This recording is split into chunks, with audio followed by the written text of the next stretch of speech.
Assalamualaikum warahmatullahi wabarakatuh. Marhaban ya Ramadan.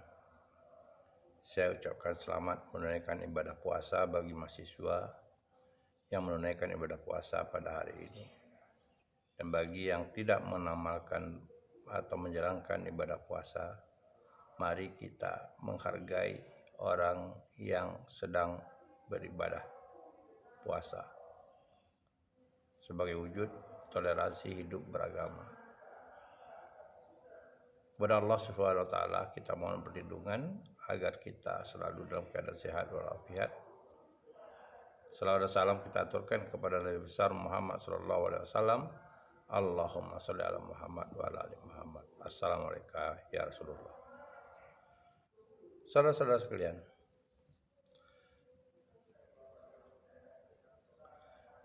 persoalan kita minggu lalu kita mulai fokus menjadi content creator. Content creator itu kalau kita lihat kreasi-kreasi dalam sebuah konten atau dalam sebuah channel itu banyak sekali. Kalau kita kata channel YouTube, channel TikTok, channel snack video, banyak sekali ragamnya. Ada yang bentuknya memang diciptakan sedemikian rupa sehingga dia menjadi tontonan, dan tidak banyak pula orang yang tontonan itu memuat tuntunan. Ada kalanya tidak memuat unsur tuntunan. Dan kita selalu konsisten sebagai orang yang berpendidikan, sebaiknya mengadakan tontonan dengan ada unsur tuntunannya, agar media sosial yang ada di muka bumi ini, khususnya yang masuk ke ranah para generasi muda, dapat memberikan unsur edukatif.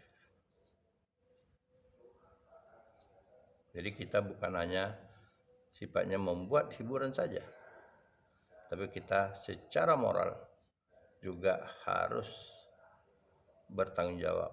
Di samping sudah ada rambu-rambu yang harus kita patuhi, Undang-Undang ITE. Saudara-saudara sekalian, pada minggu lalu kita bicarakan tentang satu model konten yang mengandalkan gerak manusia, misalnya tari atau unsur-unsur yang berkaitan dengan individu. Nah, yang ditampilkan itu adalah kemampuan gerak. Yang banyak sekarang misalnya konten-konten yang nari tadi. Ada lagu-lagu yang viral, lalu diciptakanlah gerakan-gerakan tari yang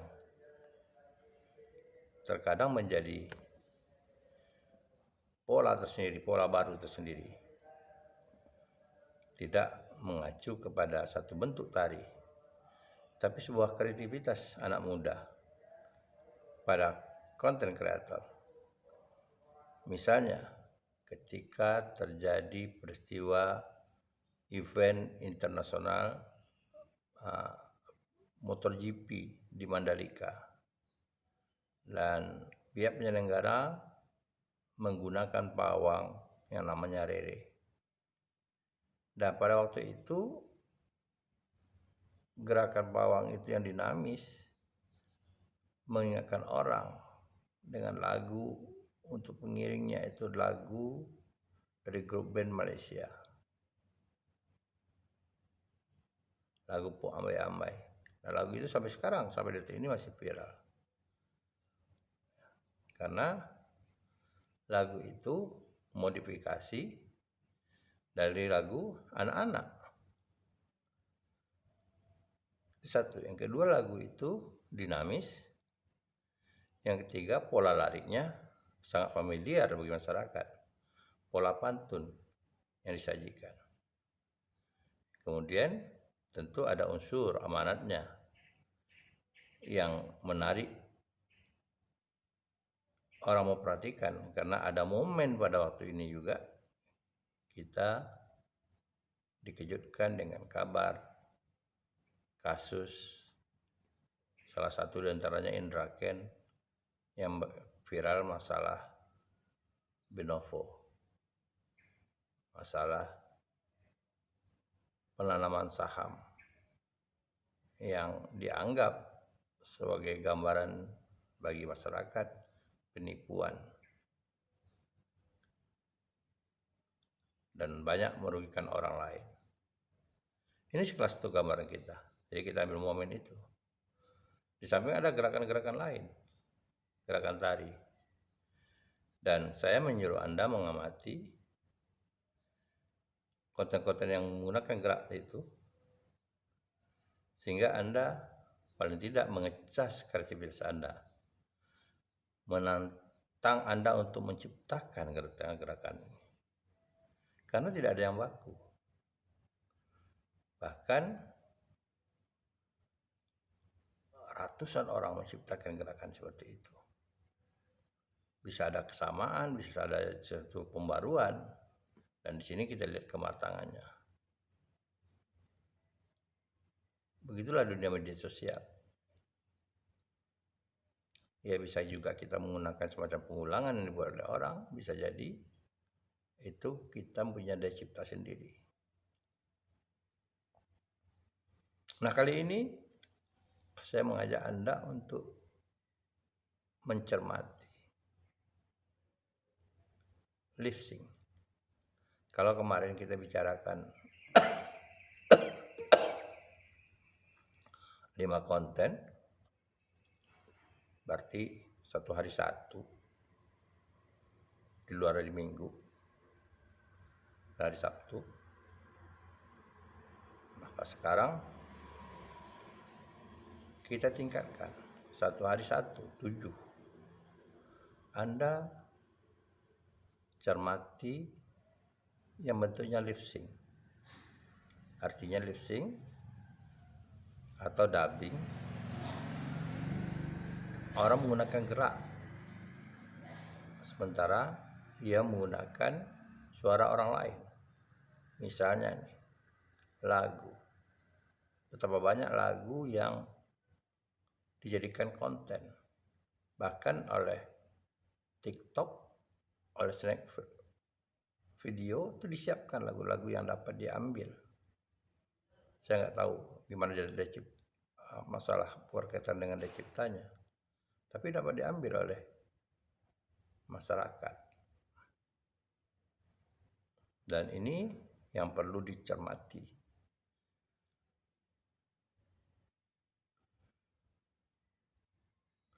Bisa jadi pola penyajiannya itu serius, bisa jadi pola penyajiannya itu kocak. Karena bentuk-bentuk filter, bentuk-bentuk aplikasi sudah tersedia. Tinggal kita lagi mau mencoba atau tidak. Nah, tentu sekali lagi saya katakan kepada Anda, bagaimana menciptakan karya itu berbeda dari kebanyakan orang. Berbeda bukan berarti berbeda tanpa pedoman. Berbeda tentu dengan hal yang menarik. Dan Anda cermati lagi, kalau saya menyuruh Anda 7, ya minimal 7 video yang Anda amati. Anda cermati konten-konten orang yang Anda suka lagunya. Nah, tentu yang perlu dipahami juga, ketika Anda mengambil aplikasi lagu, carilah lagu yang suaranya jelas, vokalnya jelas. Kalau dapat lagu itu sesuai dengan kondisi kita.